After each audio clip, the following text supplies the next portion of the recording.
percibir os cambios que el mismo propón, se é no ámbito da súa escola, se é no ámbito do seu barrio. El fai propostas e ten que ter o protagonismo suficiente para que esas propostas se vexan tidas en conta, valoradas, e que sean transformadoras e as poda percibir o neno. Non quero estenderme moito porque creo que o título é suficientemente claro. Creo que a idea témola toda clara. Iniciativas deste tipo se presentaron a nivel internacional, a nivel nacional, e me atrevería máis, se presentaron a nivel local. A nivel local porque o malo é que nunca se tuveron en conta. Había un colectivo que se chamaba e que se chama Anacos da Cidade, que en febreiro do ano 2006 presentaba unha iniciativa dun proxecto educativo porque se lamentaba todos os anos sistemáticamente. Hai un mes que nos medios de comunicación se lamentan o gasto en vandalismo urbano. E se crean tertulias na radio, se crean foros de debate e están personaxes de todo tipo, menos a quen salude, os xóvenes. Os xóvenes nunca se lle deixa opinar.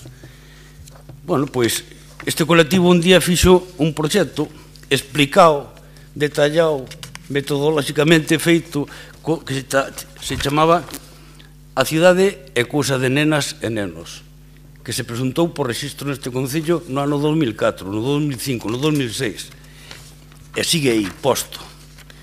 A quen vai dirixido? Como se leva a cabo? En que vai consistir? Recursos humanos.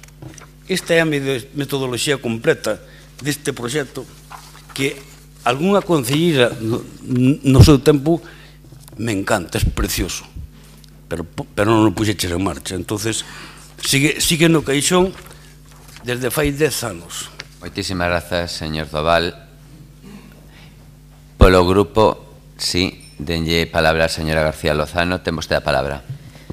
Buenos días, alcalde, concelleros y concelleras, otra vez, a todos y todas. Recordarle a la concellera Piñeiro sobre un tema que ha dicho ahora dentro de la moción de los trabajadores de la Inorsa. Habló de la moción que habían traído de inclusión activa. Le votamos a favor a todos los puntos, no como lo ha dicho usted, menos el 5, que era por audiencia pública. Fueron votadas a todos, era una aclaración. Bien, vamos al tema, al Parlamento de la Infancia. Después de leer y releer la moción que trae Orense en Común, en que, como nos tiene acostumbrados, es una tesis doctoral sobre participación a nivel internacional de la infancia y la adolescencia, con los criterios de diversos autores y eruditos en la materia, después de leerla lo que no encontramos es lo importante en cuanto a participación infantil y adolescente. Es que se debería hablar de que en estos momentos en Orense el grupo que está en el gobierno, la concellera Sofía, está trabajando para elaborar el primer plan de infancia y adolescencia. En ninguno de los párrafos se habla de ello. Eso sería importante, porque hay que hablar de Parlamento de la Infancia a nivel de Orense. Después, en todo el análisis, en el único momento que se habla de la ciudad de Orense y de esa actividad de esos chicos y chicas, es en el epílogo en el que dicen: o Concello de Orense é posible e necesario xerar espazos de participación que cada vez se participe máis e mellor, e é necesario entender a participación como unha labor pedagóxica. Dicho esto, cuando llegamos al epílogo y final, el punto de acuerdo que nos traen es la creación de un Parlamento de la Infancia a través de un Consejo Municipal de Adolescencia. Bien, el Partido Socialista, como hace sus deberes, y la concellera Sofía nos pidió que hiciéramos nuestras aportaciones a ese plan, a ese primer plan, el Partido Socialista ha entregado un documento que ha pasado por registro el día 23 de febrero, en el que están nuestras aportaciones a ese plan de la adolescencia y de la infancia. Y justo en esas aportaciones incluimos en el punto 6, en todos los niveles de participación en diferentes ámbitos de la infancia y de la adolescencia, en la participación, el desarrollo de este plan requiere la participación activa de la población infantil, fomentando un mayor protagonismo de estos en las diferentes propuestas. Por lo tanto, En el primer punto de la creación de un Parlamento de Infancia estamos de acuerdo. No sé si los demás grupos de la oposición han entregado estas aportaciones al plan. Nosotros sí lo hemos hecho. A partir de ahí, la creación de un Parlamento de la Infancia, llámese Parlamento, llámese Consejo de Participación, Pleno Infantil, nos daría igual. Pero lo que sí nos sorprende es incluirlo a través del Consejo Municipal de la Infancia y Adolescencia. El Consejo Municipal de la Infancia y Adolescencia no está constituido. No se nos ha llamado a los grupos de la oposición para designar a las personas que tienen que ir a él y, por lo tanto, no ha habido convocatoria. Porque solamente el Consejo de Igualdad está constituido. A día de hoy, desde septiembre, que los llevamos reclamando, no hay nada más que el Consejo de Igualdad constituido. Por lo tanto, cuando Orense en Común trae para que el Parlamento de la Infancia sea constituido en este Consejo Municipal, no está constituido. Por lo tanto, ahí no debería estar incluido. El único consejo que está constituido es el de Igualdad y es porque estaban los premios Campo Amor ahí al lado y aparte el Día de la Mujer Trabajadora o día 8 de marzo. Es el único que está constituido. Pero no obstante, esta consellera el martes pasado, en la Junta de Área, le dijo la conveniencia, se acordará usted de la consellera Sofía, de a ver si podríamos activar ya por lo menos este consejo, el de Infancia y Adolescencia, ya que se estaba a elaborar un plan. Y la consellera nos respondió que mientras no se elabore el plan, era mejor esperar para la constitución de ese consejo. Pues eso lo sabe Orense en Común, o lo debería saber, debería haberlo escuchado, y lo debe saber la consellera que está ahí participando de esa área. Pues bien, como ese consejo no ha sido constituido, y aparte de no ser constituido, el día que se constituya, tenemos que ver qué personas lo forman, a qué colectivos representan y qué metodología de trabajo va a haber.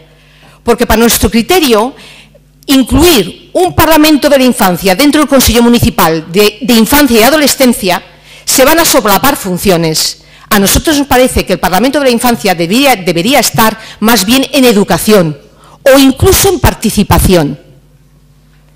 Por ese motivo es porque, aunque estamos totalmente de acuerdo en la creación de un Parlamento de la Infancia, no estamos de acuerdo en dónde se quiere constituir. Por lo tanto, nos vamos a abstener. Muchas gracias. Muchísimas gracias, señora García Lozano, penso que o señor Prol levanta a man, ten vostede a palabra. Perdón, foi o meu error. Agora sí, ten vostede.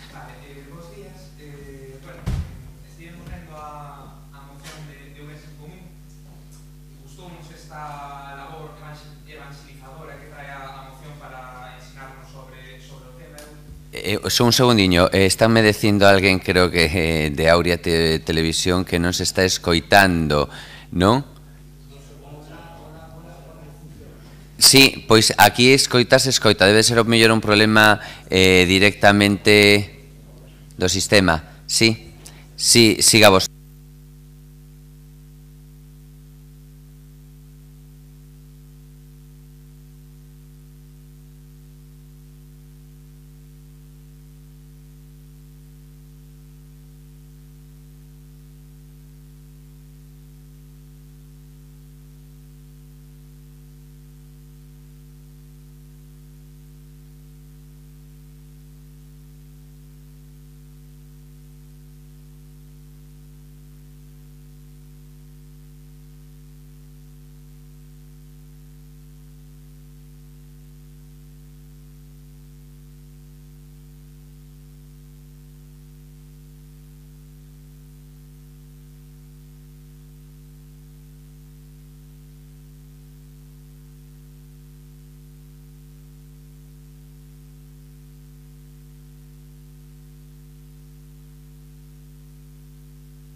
Hola, hostia, perdón. Menuda diferencia. Bueno.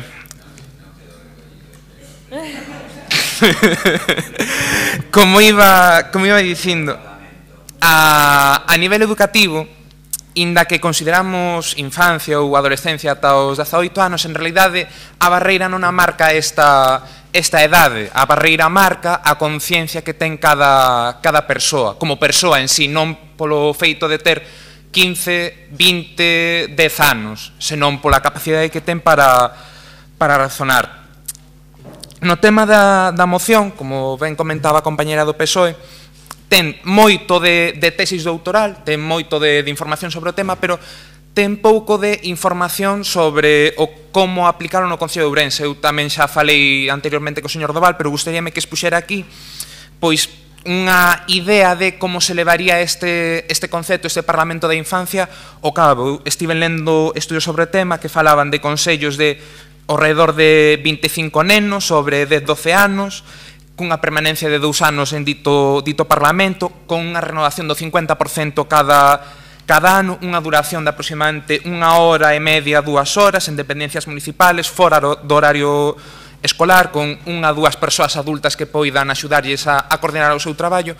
E o que sí que me gustaría salientar de isto é que non pode ser unha actividade ao uso, é dicir, non é algo que digamos, bueno, si vamos facer un Parlamento da Infancia e escoitamos os nenos e toman as súas decisións sobre se hoxe tomar galletas ou tomar leite. Non, teñen que ser decisións. Tampouco vamos poñernos que vayan decidir a economía da cidade, pero sí que sexan decisións que reflitan na cidade e que realmente sexan tidas en conta. Parte nos estudios cítanse que o goberno ten que colaborar con dito Parlamento e de tal xeito que ou leva as súas propostas a cabo ou dá un razonamiento de por que esas propostas non se poden levar a cabo. Por mellor o Parlamento de Infancia decide facer toda a cidade un parque, pois hai que respostarlle razonadamente que eso non pode ser posible, que hai que compatibilizar os diferentes usos. E a maiores, definir as cousas boas que podería aportar xa non só para a nosa sociedade, senón para os nosos nenos, que beneficiaría ao fin e ao cabo no noso futuro como sociedade. Capacidade de observar, conocer e comprender críticamente a realidade, capacidade comunicativa, dialógica e deliberativa, capacidade creativa, proyectiva e emprendedora, é dicir, que os nosos nenos síntanse comprometidos coa nosa cidade e síntanse capaces de aportar ideas xa non só no plano proxectivo de colaborar, senón chegar incluso un punto, o último nivel de participación que se refería na moción, nivel de metaparticipación, que sexan os propios nenos que por sí mesmos sexan capaces de dicir, oe, creo que isto se podría mellorar, creo que isto poderíamos facer algo. Capacidade de comprometerse e responsabilizarse, capacidade de representar. Bueno, pola miña primeira intervención non vou dicir nada máis. Grazas, señor Prol. Ten agora a palabra a señora Godoy Gómez Franqueira. Bos días de nova. En referencia á alusión que anteriormente fixo a compañeira do Grupo PSOE, decirlle que, por favor, que revisen o seu correo, porque xa están enviadas todas as cartas para o resto dos consellos. O sea que, bueno, xa, pero bueno, ahora están xa. Respecto ao que estamos acontecendo agora. Ben, a participación social é un dereito humán para toda a ciudadanía, sin distinción algunha. E, por suposto, os nenos e as nenas deben ter un protagonismo, é importante. Se as nenas e nenas exercen o seu dereito que establece a Convención de Dereitos do Neno, que a de expresarse, asociarse, reunirse, informarse, non só vamos a beneficiar a eles, senón realmente a toda a sociedade adulta. Porque suporá que crearemos uns adultos futuros con un espírito cívico, con un espírito constructivo, que fomentaremos en eles a creatividade, a iniciativa, a autorresponsabilidade, valores que debemos fomentar e non a destrucción, a violencia e outra serie de xeitos. Por iso pensamos que isto era algo que deberíamos abordar. Como saben, en estes momentos estamos con moitos problemas na infancia, na adolescencia, acoso, etc. Moitos problemas que debemos abordar. Consideramos tamén que a participación é un componente clave nunha democracia inclusiva, é un reto tamén para a nosa organización da nosa sociedade e para nós mesmos. Sí, tamén é un reto para nós mesmos, os adultos. E digo que supón retos porque cambiar un pouquiño o chip os adultos, non? E ver tamén os cativos e as cativas como unha realidade, non como unha potencia, como un futuro. É dicir, eles son pequenos, nada máis. Tenen moi bo criterio e moitas veces din as cousas con moita máis sapiencia, moitísima máis sapiencia que os adultos. Eles aprenden de nós, pero nós tamén aprendemos moito deles. Decir tamén que sí, é un colectivo necesitado de axuda, pero que non pode ser ni influenciable ni manipulable, e que é o noso deber garantizalo. E construir ciudadanos e ciudadanas activas, con criterio e con opinión. Decir que na Convención de Dereitos da Infancia se recoñecen aos nenos e as nenas como suxeitos, por tanto, activos, con dereito a unha protección, a unha provisión, a unha prevención e a unha participación en orden a todo elo, e polo que temos posto en marcha este primeiro plan de infancia.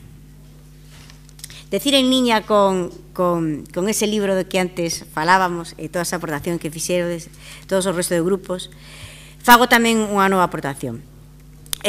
Roger Hart estruturou 8 avanzos divididos en 2 tramos importantes. Unha era a de non participación e outro era a participación protagónica. En orden a esa protección de protagónica no que queremos dar protagonismo é o porque estamos facendo e dando conta dese plan. En este plan de infancia e adolescencia, en ese punto estamos xa informados todos os representantes políticos e sí, moitas gracias desde aquí a todos os partidos, a todos os grupos que fixeron des aportacións, porque isto, volvo a decir, non debe ser política, isto debe ser construir cidade entre todos e entre todas. Que tamén estamos a realizar moitas entrevistas en diferentes áreas municipais, porque, como decimos, o plan de infancia non é dunha concellería ou de outra, que somos un único goberno municipal. É un único goberno municipal formado por un montón de concellerías que traballamos todos en equipo e que estamos protexendo unha serie de intereses comuns, en este caso os dos nenos e das nenas. Que fixemos tamén cuestionarios de participación ciudadana que están na página web, que estamos traballando con agentes sociais, con centros educativos, actualizando os datos sociodemográficos que había, etc. Que en este momento o cuestionario que temos de participación precisamente xa contempla a asistencia dun órgano municipal, de representación municipal, e que precisamente porque estamos traballando neste senso, nos gustaría ter un pouquiño de prudencia para esperar a ter datos obxectivos que recollan todo este traballo e agora, posteriormente, analizar coa colaboración de todos o que sai de aí. Isto é dicir, partimos de que dicho órgano non debe adoptar o nombre específico de Parlamento de Infancia, porque consideramos que esta denominación se refire a iniciativas que son un complemento, non? Un complemento o que debería ser o troncal, que é o Consello Municipal de Infancia e Adolescencia, que sí, efectivamente, como decíamos, debe constituirse, que así UNICEF tamén o contempla, que é un pouco o punto de mira que temos tamén, construir un programa de cidades amigas da infancia, pero que estaría dentro dese Consello que é o punto principal. Temos tamén que ter en conta, para poner en marcha non só o Consello, sino en global o Plan de Infancia, a guía básica para a creación tamén deste tipo de Consello, non? Sí que desde Asuntos Sociais estamos traballando na elaboración dun borrador xa de reglamento deste órgano, que en breve comunicaremos a todos para que tamén participen, e que as premisas deben ser a de protexer e actuar e previr situacións de desprotección dos menores, como decimos, abusos, acosos, desigualdades, exercer de cauce de comunicación entre nenos e nenas e o goberno municipal, propoñer tamén ao goberno local medidas para garantir o benestar e o desenvolvemento de dereitos de infancia e participar no seguimento tamén do futuro plan. Moitísimas grazas, señora Godoy Gómez Franqueira, nesta primeira intervención. Comenzamos a segunda quenda de intervencións. 3 minutos. Señor Doval, está vostede na palabra. Ben. ao Grupo Socialista simplemente dicirlle que o plan de infancia está en fase de aportacións. É dicir, que se ustedes pois queren facelas ao día seguinte, parecenos ben, nós somos moito máis lentos, xa saben ustedes que nos creamos mesas de participación, elaboramos cousas con intervención dos nenos, os maiores a veces temos outra visión diferente. Entonces, facemos mesa de participación con nenos e son eles as que fan as aportacións. Por iso que chegarán as nosas aportacións tamén no seu momento. O título de Parlamento, pois realmente que nos dá igual o nome que lle demos o organismo. O que sí é un proxecto que necesita moita didáctica e moita liberdade para que sean os nenos os protagonistas. O señor Prol non entendía, explico un caso práctico para que sea máis gráfico. Mañá vamos ao colexio X público con un funcionario do Concello e temos que facerlle entender aos nenos de xeito moi didáctico, moi gráfico, de que é iso do presuposto municipal. Porque hai un bombeiro e quen lle paga ese bombeiro, porque hai un autobús e quen lle paga ese autobús, e de onde ven o diñeiro. Iso nunha pizarra con 4 puntos gráficos o neno o entende perfectamente. E dice, pois nós agora, aquí no ámbito da escola, temos o barrio ou temos a propia escola. Vamos a diseñar nós o que queremos que sea o noso entorno. E os nenos, incentivados por un tutor dentro do colexio, desarrollan o seu gusto, o seu entorno. Iso se multiplica por 25 colexios públicos e fan o seu parlamento e deciden entre eles.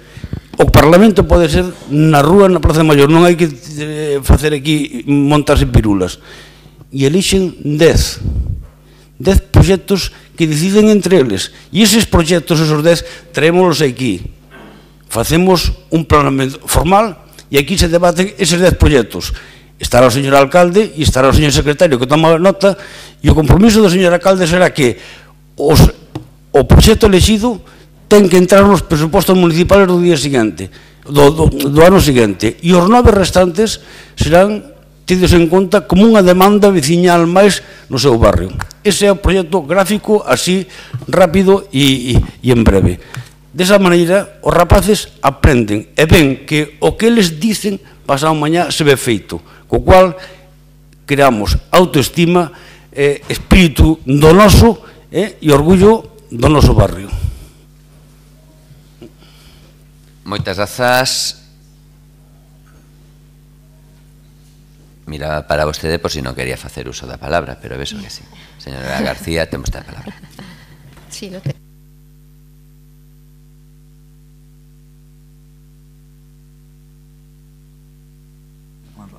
Sí, vale. Bien, señor Doval, yo pensé que eran ustedes los más rápidos de la oposición, perdonen. No obstante, si son lentos, esperen a traer la moción, esperen a hacer las aportaciones al primer plan de infancia de este Concello, de este equipo de gobierno, y traigan la moción. Pero no traigan una moción porque es que nosotros, quiero que quede claro, estamos totalmente de acuerdo, porque está recogido en nuestros puntos de aportaciones al plan, la creación de un Parlamento de la Infancia. El problema es ¿dónde? ¿Dónde para que sea útil? ¿Dónde para que no sea un órgano artificioso? ¿Dónde para que no solape unas funciones con otra cosa? Porque si ponemos el Parlamento de la Infancia en el propio Consejo Municipal de la Infancia, o los del Consejo Municipal no vamos a hacer nada, o lo del Parlamento no va a servir para nada. Si tenemos un Consejo Municipal que aparte pertenece al área social, a nosotros nos parece que el Parlamento de la Infancia debía estar incluido en la área de educación, no en la área social. Por lo tanto, Parlamento de la Infancia, totalmente de acuerdo. El problema es donde nosotros creemos que en el área social no debe estar insertado y, sobre todo, en un Consejo Municipal de Infancia y Adolescencia que no está constituido, que además no sabemos cómo va a ser su forma de trabajar y lo que no podemos hacer, vuelvo a decir, es crear órganos que no sirvan para nada. Muchas gracias. Moitas grazas, señora García. Señor Prol, ten vostede a palabra. Hola, sí. Sí. Mal. a miña opinión, mal, porque estamos entendendo isto como damos a migaja, o sea, que os nenos deliberen, que decidan os seus proxectos, e logo xa non lo mandan a nós, e nós que somos os maiores xa decidimos. Non, eu creo que vale, o mellor equivócome, non, si, pode ser que me equivoque. Eu o que estou entendendo é eso, como que os deixamos decidir a eles, pero logo despois o tema, a min isto da participación, por eso digo que non sona moi a eu teño o poder e deixote a ti que, bueno, que sí, que colabores e tal. De todos xeitos, a idea pareceme moi boa. Unha nota que me sorprendeu moito dende Ourense en Común, e digo con todo o cariño do mundo, que nesta moción proponse a creación deste Parlamento, pero non se indica en ningún momento facer algo participativo para crealo e colaborar cos axentes sociais, con tal, para realizar isto, senón que simplemente se crea. Faime moita gracia que sempre que se está aquí traendo para colaborar, para facer os proxectos, aquí non se indica. E, bueno, para terminar, isto non é algo que debera de quedar solo a nivel de concello, debería de, inda que nós non temos competencias, é algo que ten que ir máis aló do concello, tanto os niveles de familia, escola, vida social, ten que ser algo que tamén se faga nas escolas a nivel de Xunta de Galicia e logo nas familias a nivel en xeral de sociedade, de o que lle ensinamos os nosos nenos. Nada máis pola miña parte, gracias. Moitas grazas, señor Prol. Ten a palabra a señora Godoy. Denlle a palabra a señora Godoy. Xa? Agora. Moi ben, gracias. Ben, reiteramos, finalizamos, dicindo eso, que non apoiamos a moción, pero non porque non consideremos que é importante ou porque non se contemple, sino que neste momento estamos elaborando o primeiro plan de infancia e adolescencia. E porque UNICEF especifica que o órgano de participación infantil é o Consello Municipal de Infancia e Adolescencia. E queremos completalo para ir en liña e non, digamos, que colisionen uns programas con outros ou ver onde se ubica o noso... É dicir, estamos todavía na parte de diagnóstico. Pero, bueno, encantados posteriormente de cando teñamos completado de volver a plantexalo. Decir que o plan, contesto yo PSOE, que de infancia e adolescencia non abarca, é dicir, dúas ou tres áreas, sino que é un plan integral. Abarca sanidade, familia, educación, cooperación, cultura, ocio, tempo libre, medio ambiente e igualdade. É dicir, son 9 áreas que completan as que, bueno, que a aportación do PSOE moi ben, gracias, pero, bueno, que este va ainda máis alá, contempla 9 áreas, é dicir, é un espectro bastante amplio. Si decir que tamén me gustaría facer unha reflexión, non sei se ten moito que ver coa moción, pero sí co término de parlamento. Parlamento, como decía Ourense Común, moi bendito, é parlamento, parlar, diálogo, falar. Pois, bueno, penso que esta corporación, todos que estamos aquí, temos unha grande responsabilidade. Somos o espello, sí, porque a televisión tamén as ven os nenos e os adolescentes, non solamente ven os adultos. Está moi ben que debatamos, está moi ben que discutamos, está moi ben todo o demás. Pero, por favor, por eles, cuidado coas verbas que utilizamos. Cuidado co que decimos e como o decimos. E, por favor, que nunca falte o respeto ás persoas. Porque eles tamén están aí vendo. E se queremos un mundo mellor, empecemos por aquí. E un parlamento infantil, sí, pareceme ben, pero primeiro, a ver si este entorno que tenemos... Moi ben. Entendo que rematou. Moitísimas grazas. Pasamos, por tanto, a votación desta moción tal cual foi presentada por Ourense en Común para a creación dun Parlamento da Infancia artellado a través do Consello Municipal da Infancia e Adolescencia. Votos a favor? Votos en contra? Abstencións? Polo tanto, queda rexeitada por 10 votos en contra, 3 a favor e 13 abstencións. Pasamos ao punto 5.10, moción do Grupo Municipal de Ourense en Común para o cumprimento real e efectivo da Carta Europea de Linguas Regionais e Minorizadas sin que se houbera presentado ningunha emenda. Entendo que vai a ser... señora Piñeiro, un segundiño, perdón. Ten vostede a palabra. Gracias, alcalde. Por retomar o fío e, sobre todo, polas alusións da pasada argumentación na moción anterior, nós estábamos esperando as enmendas ás nosas mocións, porque efectivamente non temos a verdade absoluta e moitas veces poderíamos incluso errar. E seguramente se houbera unha enmenda con respecto a que ese Parlamento da Infancia non estivera no Consello Municipal, senón o mellor en participación ou en educación ou outra, pois probablemente a teríamos aceptado. Pero isto eu creo que o Partido Socialista o percibe de outro xeito, percibe como apuntarse un tanto. Entón, non lle vou votar a moción porque isto non me gusta, en vez de aportar, en vez de construir, non lle vou a votar a moción e ademais eu o dixen primeiro porque vai nas miñas propostas para o plan de infancia. Entón, pois la perra gorda para ti. Quer dicir que sí, que genial, quero dicir que eu parabenizo vos, dou vos os parabéns porque o metades nas vosas propostas e eu estarei con vos para apoialo e que saia adiante.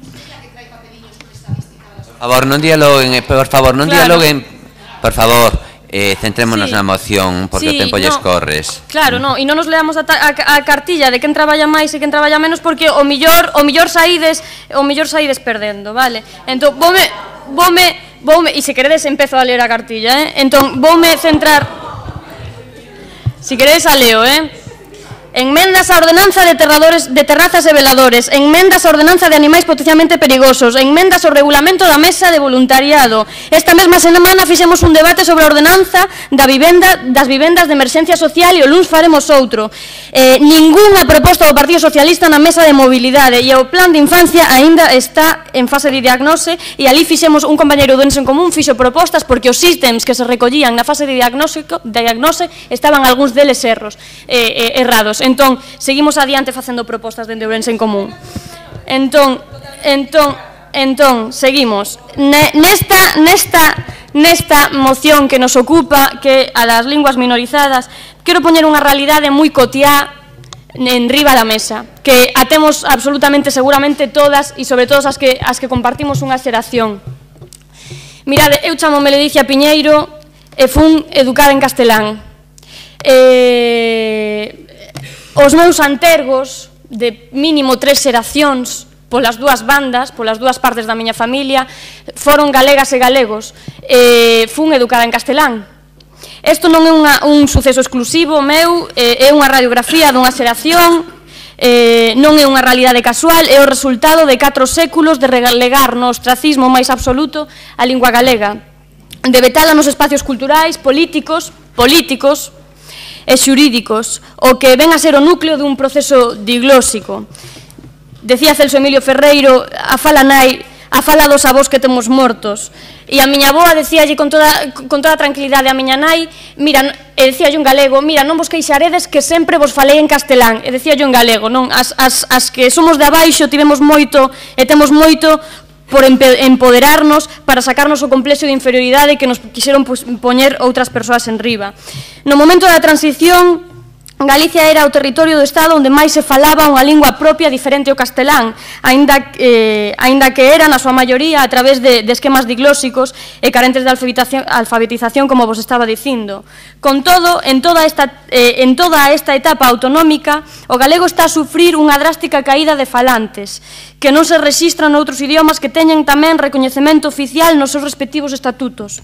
Unha das razóns que explica este fenómeno é a insuficiente e irregular protección do idioma por parte dos poderes públicos, nomeadamente a hora de asegurar que os estudantes finalicen cada etapa educativa con suficientes competencias comunicativas no galego. Hai que ter en conta que un dos alicerces da conservación, recuperación e normalización da lingua é o ámbito educativo, como xa se estuda en abundancia dende a sociolingüística. Trátase dunha condición non suficiente, pero sempre necesaria. Non hai ningún caso coñecido en países alfabetizados onde a lingua conseguise normalizarse sen contar co apoio do ensino. E temos moita legislación ao respecto, legislación en pro da normalización e legislación en contra. Por exemplo, o decretazo do ano 2010 de Alberto Núñez Feijóo, que implica un salto exponencial na desprotección do galego. De feito, datos do Instituto Galego de Estatística aseguran que hai un maior grado de descoñecemento e falta de uso do galego e a práctica desaparición da lingua galega en etapas como a educación infantil. Por iso traemos aquí esta moción que é o traslado dunha campaña da Mesa pola Normalización Lingüística que apunta a un foco claro de responsabilidade política no que ten que ver coa protección da lingua, que é o cumplimento da Carta Europea das Linguas Rexionais e Minoritarias. Esta carta é un acordo ratificado en Estrasburgo o 5 de novembro do 92 que ademais ten unha serie de informes de avaliación e agora vimos de recibir o 21 de febreiro o cuarto informe de avaliación. Nese informe rencóllense unha serie de recomendacións ao respecto que queremos comprometer ao Concello como institución no cumplimento da Carta e que faga un esforzo de influencia con todas as súas posibilidades para que a Xunta de Galicia cumpra co seu deber de protección da lingua galega. Muchísimas gracias, señora Piñeiro. Por parte de Partido Socialista, perfecto, señor García Tejerina. Un segundiño, porque agora ten vostede a palabra. Moitas gracias. Vou comenzar a miña exposición con unha cita que di que o principal factor de identidade que posúe Galicia é a súa lingua. E aproveitando a cita, quero facer unha pequena homenaxe a dúas persoas anónimas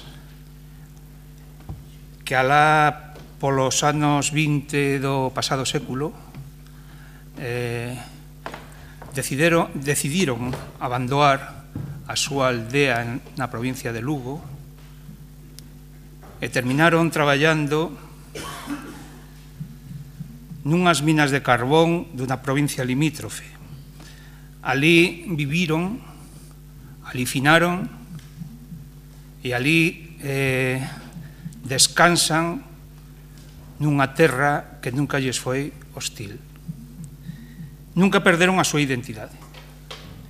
E hasta o final de sus días falaron a súa lingua nai. A moción promovida pola Mesa de Normalización Lingüística ven motivada por las conclusións do cuarto informe de avaliación do cumprimento da Carta Europea das Linguas Rexionais e Minorizadas. Neste informe, o Comité Internacional de Expertos inclúe unha serie de recomendacións do Consello de Ministros de Europa ao Estado español que veñen a insistir en incumplimentos xa sinalados en informes anteriores, entre os que se atopa a necesidade de dar cumprimento ás garantías ás que tanto o Estado español como a Xunta de Galiza se comprometeron ao ratificar a devandita Carta no ano 2001. Diversas forzas políticas con representación municipal e parlamentaria mostraron o 15 de febreiro o seu apoio a unha moción que pretende facer visível en Galicia e no resto do territorio nacional que a maioría da poboación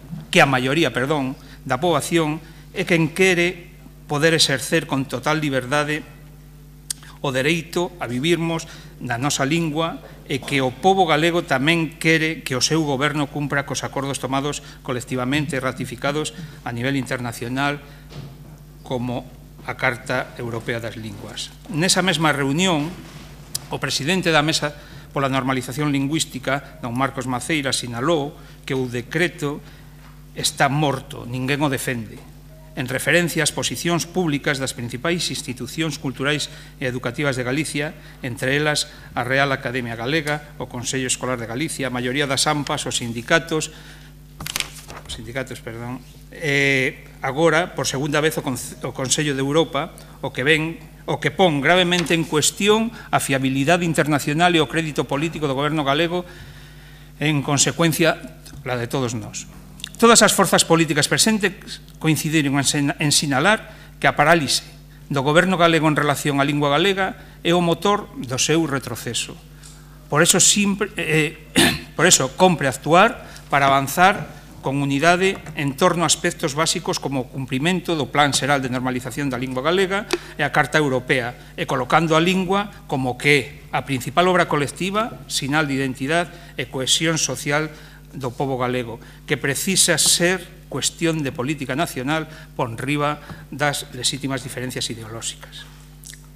No preámbulo da Lei 3/1983 de normalización lingüística aprobada por unanimidade no Parlamento galego, sinálase que un dos feitos fundamentais da personalidade colectiva é a lingua, por ser un núcleo vital da nosa identidade.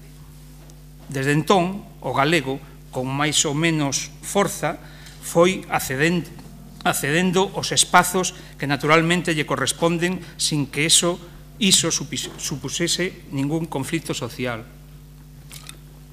Hoxe estamos nunha situación na que o debilitamento do galego como lingua vehicular, nomeadamente entre os máis novos, é un feito absolutamente incuestionable.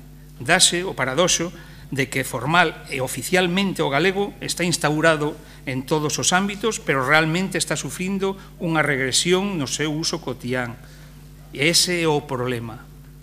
É moi positivo que o Comité de Expertos faga recomendacións sobre a presencia da lingua en determinados ámbitos, pero iso non é o verdadeiramente relevante. Aquela situación inicial de consenso lingüístico foise deteriorando curiosa e malvadamente por parte daqueles os que lles corresponde protexer e fomentar o uso do galego en todos os ámbitos. Aí están as normas que foron desregulando o uso do galego no ensino e introducindo factores de confrontación absolutamente artificiosos. A normalización dunha lingua require esforzos de toda a sociedade, pero correspóndelle aos poderes públicos proporcionar os instrumentos eficaces para que se manteña ese núcleo vital da nosa identidade. E vou finalizar como empecei, con unha cita. Un pobo que non coida e defende a súa lingua acaba perdendo as súas sinais de identidade. Gracias. Moitas grazas, señor García Tejerina. Dábanlle novamente a voz. O señor Ojea, por favor, que me poñen de novo García Tejerina. Señor Ojea, por favor. Agora ten vostede a palabra. Bueno, aquí todos os compañeros empezaron falando da súa situación persoal en relación con galego.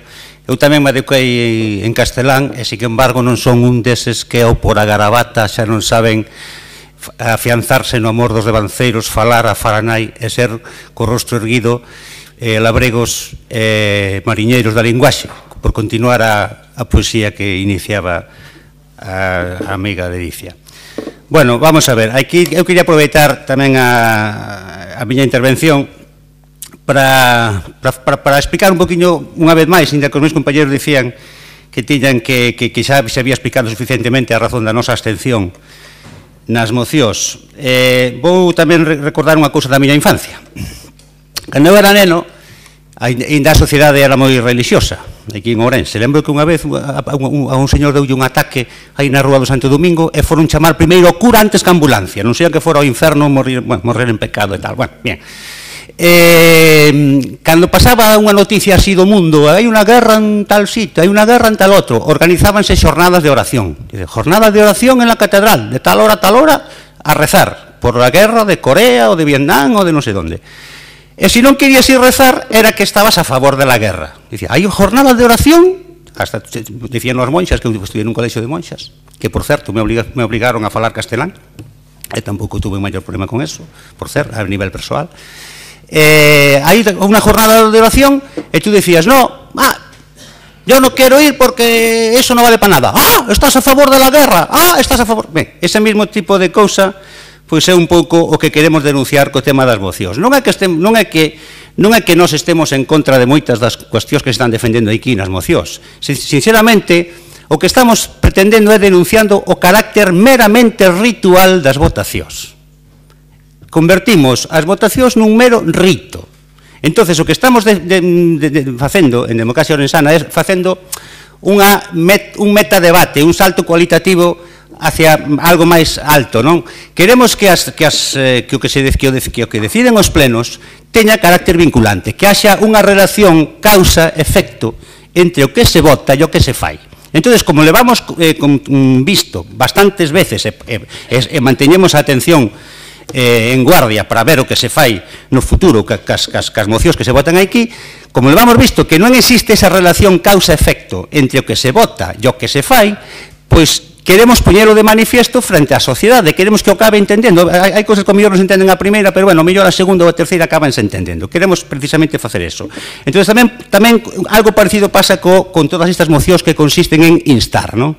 O de instar, interpretámoslo algo así tamén como o que dicía antes, rezar, jornada de oración contra la guerra de Vietnam, e se non rezas eres malo e estás a favor de la guerra. Non, non é así, o sea, non é que estemos en contra de algo cando nos absteñemos, non? O sea, por exemplo, nesta moción concreta, eu diríalle, por exemplo, a compañeira Ledicia, onde hai que firmar. E o compañeiro Tejerina diríalle, onde hai que firmar 2 veces, porque verdadeiramente a exposición do señor Tejerina foi bastante brillante. Absteñerémonos sencillamente porque nós... da que estamos completamente de acordo co conteñido da moción e somos sensibles ao tema das linguas. Aquí temos entre nosas filas unha profesora de lingua, por exemplo. Queremos que o que se votase aquí, o que se vaya a votar aquí, realmente se podía valer para algo, porque senón, pois o que decía o señor Tejerina, estánse tomando moitas medidas de maquillaje, moitas medidas que son como... lavar a conciencia, que eran o que eran as jornadas de oración. As jornadas de oración eran eso, uno salía con la conciencia limpia, yo ya he hecho lo que pude por la guerra del Vietnam, con Vietnam del Norte y Vietnam del Sur y el Vietcong y todo eso, yo ya con todo lo que tengo que hacer ahí, ya fui a rezar y ya no tengo nada más que hacer. Y aquí pasa algo parecido. Estas medidas todas que se toman, si non se pensa na súa verdadeira capacidade de poñerse en marcha, pois non van valer para nada. O galego seguirá desaparecendo, ou acabará recluído nun ámbito litúrxico, como poden ser as clases de galego, e como poden ser mesmo incluso os plenos municipais, nos que algunha xente, pois, ao mellor fala galego porque estima que ten que falalo de forma litúrxica. Do mesmo xeito que quedou o latín recluído pois no pasado as igrexas, cando xa nadie entendía, orater frates con rapaces non me trates, non sabían nin o que significaba o que decía, hasta que por fin no Concilio Vaticano pois dixeron, bueno, mira, xa nadie entende isto, vamos a falar castelán. Pois o galego posiblemente vaya a pasar algo así, quede recluído nuns ámbitos puramente litúrxicos, como lingua, bueno, de momento ainda se fala no rural, ainda que queñas mantuveron o galego vivo foron pois os nosos avós, os que realmente falaban sin axuda, sin subvencións e sin nada. Pero efectivamente concordamos co espírito. Gustaríanos que o galego non fose unha lingua en perigo de extinción, como realmente seguramente o é, porque pensando en términos históricos, pois eu creo que dentro de 200 anos estudiarán o galego algúns, como algúns estudian o esperanto, como curiosidade, pero non sei. E se a nosa votación tuvera algunha capacidade de algo, votaríamos a favor. Ímonos absteñer polas razóns especificadas. Moitas grazas, señor Ojea. Pasamos a segunda quenda. Non, perdón, todavía a señora Iglesias. Denlle voz a señora Iglesias. Ten vostede a palabra. O alcalde, bos días. Non sei.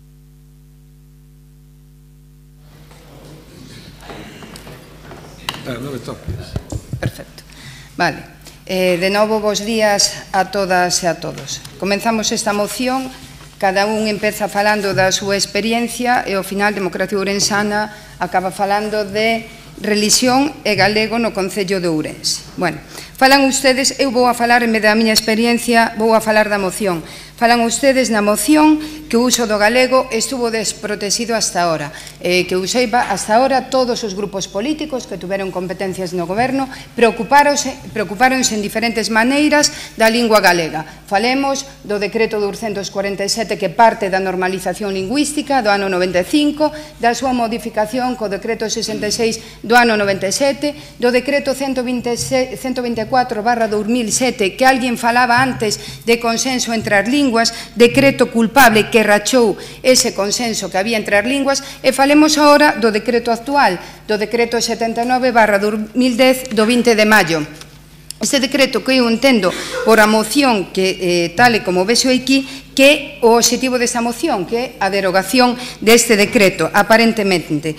Non só hai preocupación das diferentes grupos ou das diferentes autoridades por a lingua galega a través destes decretos, senón tamén os propios decretos que regulan os currículos das etapas de educación infantil e de educación primaria, sea o decreto 330 ou sea o decreto 105 en educación primaria, preocúpanse por a lingua galega e pola convivencia de ambas linguas. Tamén falan ustedes na súa moción no punto 2 de instar a Xunta, dicen dar os pasos necesarios para co sinalado na liña 640 do informe que afirma que o decreto 79/2010 do plurilingüismo contradí o establecido na Carta. Isto non é verdad, non pode contradicir nada porque o decreto en principio xa é antes da Carta. Isto hai no que aclarar. A Carta o que propón é un modelo de inmersión lingüística. Ese modelo de inmersión lingüística non pode estar de acordo ao decreto 79 porque parte dunha lei de normalización lingüística donde nesa lei de normalización lingüística, en vez de falar de inmersión, falamos de integración e donde non permite, lóxicamente, separar os nenos por razón da lingua. Por lo tanto, este punto pois non é verdade. E os demais puntos o que propoñen é a derogación do decreto que parece ser que en isto é o que consiste a moción. O informe do que estamos a falar felicita o Estado español porque a situación tras o último informe foi do año 2012, mellorou considerablemente e constata o moi elevado nivel de protección que teñen as linguas regionais e minoritarias. Pero si tamén é verdade que critica e sinala certas carencias no uso das cooficiales, concretamente nas áreas da xusticia ou ben nas áreas de asistencia sanitaria. Por iso, desde a Xunta de Galicia, a través da Secretaría Xeral de Política Lingüística, manifesta a súa vontade de seguir as recomendacións do Consello de Europa e indica que nalgúns puntos xa están en marcha medidas de mellora e de reciente aplicación. Así, por exemplo, para o ámbito da xusticia, a partir do 1 de xaneiro, implantouse o expediente electrónico que facilita o emprego da lingua galega en igualdade de condicións que o castelán. E tamén, recentemente, se presenta no Parlamento de Galicia o Plan de Dinamización da Lingua Galega. Falamos tamén de, entre outros aspectos positivos, atópase o incremento de número de medios de comunicación audiovisual que utilizan na súa programación a lingua galega como lingua propia. Estamos a falar tamén do que decíamos que, seguindo a Lei de Normalización Lingüística, non podemos estar de acordo con este modelo de inmersión, e iso é a lei que temos e non nos la podemos saltar. Por lo tanto, por iso digo que o único objetivo desta moción é que vostedes pretenden é derogar ese decreto. Interésame moito saber, e vamos a ver agora, me imagino, o voto do Partido Socialista con respecto a esta moción. E tamén me interesa saber o dominio da lengua en francés, da lengua inglesa que temos os membros da corporación por algo que llevamos a afirmar agora na segunda intervención. Nada máis e moitas gracias nesta miña primeira intervención. Moitas grazas. Ten novamente a palabra a señora Piñeiro por espazo de 3 minutos. Señora Piñeiro, está no seu turno. Espero, dona Belén, que non acabe de facer unha comparación entre o francés e o galego, se entendemos o galego como idioma propio de Galicia, artigo 5 do Estatuto de Autonomía. A moción non trae a derogación do decretazo de Alberto Núñez Feijóo, pero efectivamente estaríamos totalmente a favor de derogar o decretazo de 2010 por unha sencilla razón. O Tribunal de Xustiza tumbou parte dese decreto por non consideralo axeitado na promoción e protección do idioma galego, co cual fagamos decretos da lingua que protexan a lingua e non que fagan o que analizou o Instituto Galego de Estatística, cada vez máis ter unha realidade de descoñecemento dos nosos estudantes e de cada vez un menor uso do galego e a práctica de desaparición da lingua en etapas como a educación infantil, que foi o estudo que presentou o Instituto Galego de Estatística. Claro, que o voso modelo de inmersión é o modelo de inmersión da idioma que é esconder a realidade diglósica na que estamos vivindo. Ese é o voso modelo. Por eso fixen a evocación falando da miña propia historia. Ese é o voso modelo. A vos gustaría que esconder detrás dunha especie de sorte de bilingüismo a realidade de que o galego segue a ser relegado para espacios de folclore, para espacios familiares, algo así, e iso que vos gustaría que seguira pasando. Armando asume como realidade fatal a desaparición do idioma, e eu creo que non. E ademais vou vos dar o parabén a todas aquelas concelleiras que estades facendo un esforzo. Eu moitas veces teño escoitado algunha crítica a concelleiras que fan esforzos por falar en galego e o mellor non o fan tan axeitadamente porque non están acostumadas. Eu vos parabenizo e creo que debedes seguir facendo todos os esforzos por falar en todos os espacios, cantos máis posibles, o galego, son esforzos en positivo e eu non creo que deba ser criticable. Agora ben, témolo que sacar deste salón nobre e leválo ás nosas casas, ás nosas amigas, aos nosos traballos e así, como apuntaba o señor Tejerina, a responsabilidade non será exclusivamente política, é unha responsabilidade compartida que todos temos que levar a casa de cada quen, pero que ademais nós como representantes políticos temos que facer e dar un paso máis nesta loita cara adiante polo idioma do galego, e espero que non me sigan na seguinte intervención dona Belén comparando o galego co francés ou co inglés, porque Galicia solamente ten unha única lingua propia e é o galego. Moitísimas grazas, señora Piñeiro. Só unha aclaración. O Tribunal Superior de Justicia de Galicia non dixo que vostede manifestaba. Quero dicir, pola parte que sou corresponsable, que me extrañou que non me mencionara a mí, non? O único que fixo foi anular un 5%, non, pero eu digo, para ser rigoroso, certo, un 5%, pero vostede mencionou outras cuestións e hai que ser rigoroso cando estamos nun pleno, nun parlamento ou así. Señor García Tejerina, está no seu turno. Vamos a ver. Eu non quería nomealo como parte responsable do decretazo do trilingüismo, vamos a llamarle. Vamos a ver, podemos maquillar as cifras como queramos, pero a realidade é outra. Eu, durante moitos anos, levo traballando con alumnado adolescente e a principio de cada curso eu lles paso unha serie de probas, entre elas algún cuestionario donde un dos ítems é que idioma falas na túa casa, que idioma falas cos amigos. E as respostas é para echarse a llorar. De verdade. Cando falan en casa, máis ou menos, 60-70% do alumnado en algún momento falan galego. Cando fala cos compañeiros, a salida de clase, nos recreos, máis do 90% falan en castelán. Esa é a realidade. E pongámonos como nos pongamos, a situación tense que arreglar desde os poderes públicos. Eu personalmente estou de acordo en que se falen centos de idiomas, centos. Ahora, o que non se pode hacer é que o ensino falar inglés, francés, ao mesmo tempo, se a costa de outra lingua, neste caso o galego. Esa é a realidade. Gracias. Moitísimas grazas, señor Tejerina. Ten a palabra novamente o señor Ojea Bouzo. Ten vostede a palabra. Bueno, a min gustaríame lembrar, unha vez máis, que as competencias neste tema son da Xunta de Galicia e animaría a todos os partidos políticos a que fixeran chegar estas cousas ali onde se discuten. O PSOE creo que ten representación na Xunta, Ourense en Común que traballe como traballaremos nós para acadar algún escano no Parlamento de Galicia e ali podrán facerse presión real acerca destas cuestións moito máis alá da presión ritual, simbólica, esotérica, telepática, como dicía antes o señor Barquero, que podamos facer desde aquí.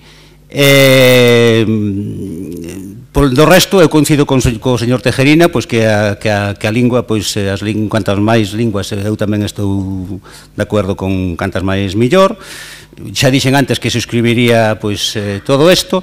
Penso que, a ver, os poderes públicos teñen algo que facer, pero eu lembro fai uns cuantos anos que había unha serie de televisión que se chamaba, creo que era Dallas, eu non había moito, pero había un que era un malo que se chamaba JR.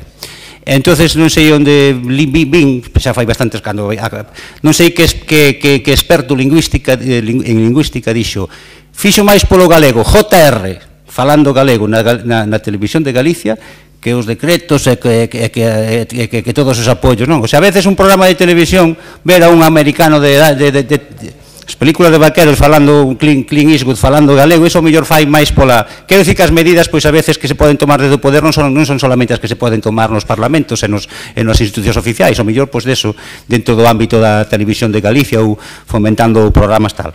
Despois do conocimento de inglés e de francés, eu de inglés sei unha cousa, sei a palabra máis longa do inglés, que dicen os ingleses que a palabra máis longa do inglés é smiles, sonrisas, porque dicen que hai unha milla, mile, entre a primeira S e a última. Eso é algo que xa sei do inglés. E despois tamén de francés sei que dicen all'Italie on parle de l'Italie. All'Italie on parle de l'Italie. Non é en Italia se habla de Italia, en Italia se habla de cama a cama, de l'Italie. E nada máis, dicir que nos abstendremos xa, como dixen antes. Moitísimas grazas. Ten vostede o diploma en varias linguas, entonces, señor Ojea. Última intervención por parte da concelleira, señor Iglesias. Ten vostede a palabra. Moitas gracias. O que decíamos do inglés e do francés era porque que espabilados están ustedes entonces, porque este informe do que estamos a falar e do que parte a moción que ten 200 páxinas e non hai ninguna, nin en castelán, nin en galego. Son todas en inglés e en francés. Por iso decía eu canto tempo tuveron desde que saliu este informe que fai indanada para poder opinar tan... contento de opinar tan ágilmente del, non? Vale, o decreto axústase á lei, o decreto 79, polo que dicía Leticia, superou 8 sentencias do Tribunal Superior de Xusticia de Galicia, do Tribunal Supremo e do recurso presentado pola RAC ao Tribunal Constitución que non foi admitido a trámite. Xa se modificaron os parágrafos necesarios para axustalo ás sentencias do Tribunal Superior. Por lo tanto, non engañemos, e mentras unhos fan política de educación da lingua, outros estamos a traballar por ela. Porque me interesaba tamén, ou quería saber, o voto do Partido Socialista no Concello de Ourense. Home, chámame tremendamente a atención que o Partido Socialista no Concello de Ourense non este de acordo co decreto que favorece o plurilingüismo, o decreto 79/2010 do 20 de maio, e por outro lado, nos acordos que están chegando de entre Pedro Sánchez e Cidadáns, apoian totalmente o plurilingüismo. Por lo tanto, vamos a pornos de acordo. Non me extraña que non se poñan de acordo Democracia Ourensana e o Partido Socialista estando tan de frente unhos en frente de outros, cando non se ponen de acordo o PSOE de Pedro Sánchez co PSOE do Concello de Ourense. Nada máis e moitas gracias. Moitas grazas, señora Iglesias. Procedemos a votación, entonces, tal cual foi presentada esta moción por Ourense en Común, non habendo ningunha emenda. Votos a favor? Votos en contra? Abstencións? Queda rexeitada por 10 votos en contra, 9 a favor e 7 abstencións. Pasamos ao seguinte punto da orden do día, que é a declaración institucional da Corporación Municipal do excelentísimo Concello de Ourense en defensa dos empregos afectados polo ERE de Traxa e Traxatec en Galicia e especialmente en Ourense. Foi unha declaración institucional promovida inicialmente polo Partido Socialista e apoiada, e por iso se trae aquí, polos 4 grupos que conforman esta corporación e, se lles parece ben a todos, bueno, sería o portavoz do Grupo Socialista quen dé lectura a esta declaración institucional. Denlle voz, por favor. Señor Vázquez Barquero, ten vostede... Moitas gracias, señor alcalde. O pasado 21 de xaneiro, a empresa pública Traxa e a súa filial Traxatec daban por rematada a aplicación do ERE que viñan levando a cabo, de forma que este expediente afectou en toda España a 555 persoas dos 1.636 despidos previstos inicialmente. En Galicia, os despidos afectaron a 77 traballadores e traballadoras, o que representa o 32% sobre o cadro de persoal fixo establecido en 238 empregados, unha cifra alarmantemente alta. En Ourense, os despidos afectaron a 40 traballadores e traballadoras, sendo a nosa a provincia máis afectada pola medida, un feito que afonda na súa tradicional discriminación. Entendendo que o ERE non pode afectar desta forma a nosa comunidade nin a nosa provincia e entendendo que as causas que o justificaron xa non están vixentes, o Concello de Ourense insta á reincorporación dos traballadores da empresa na nosa comunidade e máis en concreto na nosa provincia afectados polo devandito ERE.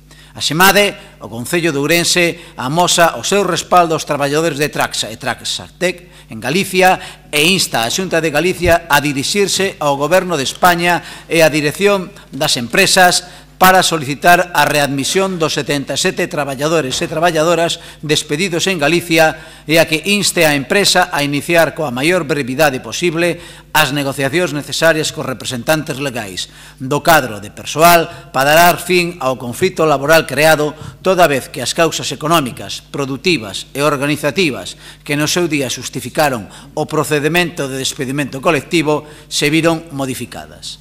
En Ourense, a 29 de febreiro de 2016, asinado polos voceiros dos grupos municipais do PP, do PSDG-PSOE, Democracia Ourensana e Ourense en Común. Moitas gracias pola súa atención. Moitísimas grazas, señor Vázquez Barquero.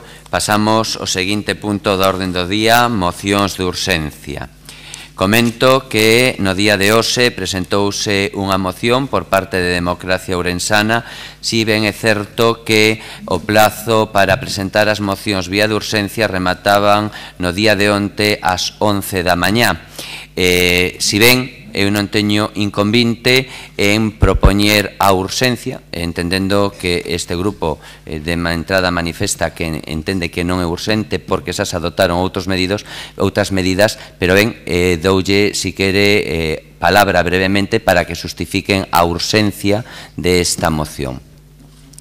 Señor Ojea, vai a ser vostede, sí? Ten vostede, brevemente, por favor, solo defender a urxencia. Sí, sinceramente, porque os feitos aos que se fan referencia, pois van a pasar, o sea, este fin de semana xa vai haber actos en relación con isto do Pórtico del Paraíso, xa vai ser mañá e pasado, xa se van facer actos, teño entendido. Entonces, pois ten que ter coñecemento a cidadanía do que está pasando con relación a isto. Ben, para a súa aclaración manifestolle que hoxe mesmo a mañán e para todos os grupos manifestan que retirarán e anularán aquelas cuestiones que no día de onte foron denunciadas por vostede que chegaron, por tanto, a coñecemento. Unha vez que se puseron en conversas ca propia Concellería, pois eles mesmos hoxe mandaron xa un escrito dicindo que anulaban toda esa situación de o que nos compartimos tamén serían privilexios injustificados. Reitero que pola parte que me toca, o noso grupo vai a votar non a urxencia, pero é importante e o paso previo é que votemos en primeiro lugar a urxencia. Se non é urxente, evidentemente, xa non se debatiría a moción. Vale, voto, sí, perdón.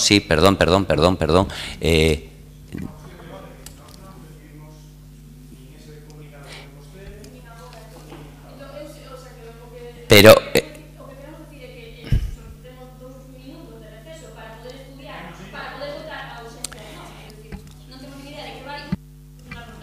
Ben, sí, un segundiño. Antes de darlle unha contestación, está pedindo tamén a palabra o portavoz do Partido Socialista. Espera un segundo. Volvo a decir o mesmo. A moción chega no día de hoxe, está fora de todo o que foi os plazos adecuados, pero para evitar certas cuestións sometemos, repito, e aclaramos as cuestións que aquí. Evidentemente se lles pode facer chegar esta moción agora mesmo, pero previamente, sí, por favor, o Partido Socialista, voulle dar voz ao seu portavoz. Señor Vázquez de Arquero, por favor, denlle voz. Ten vostede a palabra. Vamos a ver, para nós hai unha cuestión que é evidente, non? E é que nós podemos debatir sobre aquilo que coñecemos. Nós non temos neste momento absoluta información sobre a cuestión, nin temos a día de hoxe, en este momento, xeito de contrastala. O único que sabemos é o que aparece nun xornal, e a partir de aquí non entramos a debatir se é urxente ou non é urxente, ou como se pode solventar a cuestión. Nos non podemos debatir sobre o que non temos información. E para escoitar un monólogo de algunha das partes que si ten información, pois a nós non nos parece a metodoloxía a seguir. De calquer xeito, a nós chéganos neste momento a explicación que dá o señor alcalde, o cual non quita que en outro momento, cando xa teñamos información, se poda saber que foi o que pasou, como se produciron os acontecementos, debatamos todo o que haxa que debatir. Pero non nos parece un tema tan vital como para traelo hoxe aquí sin ter ningún tipo de información. Creo que entonces quedan claras as posturas. Procedería en tal caso a votar a urxencia. Entendo que o Partido Socialista entende que non é urxente e tal. Nos tampouco, de todos modos, volvo a decir, é que si queren facemos un... Sí. Claro. Ben, perfecto. Perfecto. Señora Ledicia, faremos un receso. Explicamos yo brevemente, incluso poden poñer aquí 2 minutos para que vostedes analicen o que presenta Democracia Ourensana. Reitero que con respecto ao que se pode entender privilexios, o propio coordinador se mandou un escrito a mañán dicindo que rectificaba todas as cuestións.